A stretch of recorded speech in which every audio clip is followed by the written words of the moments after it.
Hello, இன்று உங்களுடன் ஒரு நிமிடம்.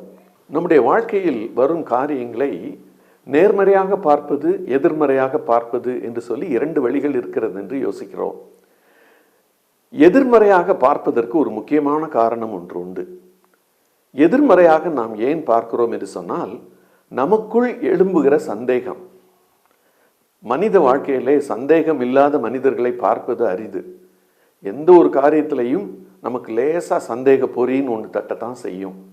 ஆனால் சந்தேகம் எழும்பும்போது அதை சரியான முறையில் தீர்த்து விடுவோம் என்றால், அல்லது அதற்கு சரியான பதிலை நாம் கண்டுவிடுவோமானால், அந்த சந்தேகத்தால் நமக்கு ஒரு பிரச்சனையும் வராது.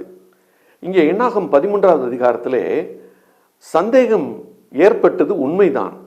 ஆனால் 10 பேர் அந்த தீர்வை நோக்கி அந்த சந்தேகத்தை கொண்டு செல்லவில்லை. அதை ஒரு ப்ராப்ளம் ஆக்கி அல்லது ஒரு பிரச்சனையாக்கி அதை பெருசாக்கினாங்க. நம்ம அப்படி செய்யக்கூடாது. சின்ன பிரச்சனையை நாமே பிரச்சனையாக்கக்கூடாது.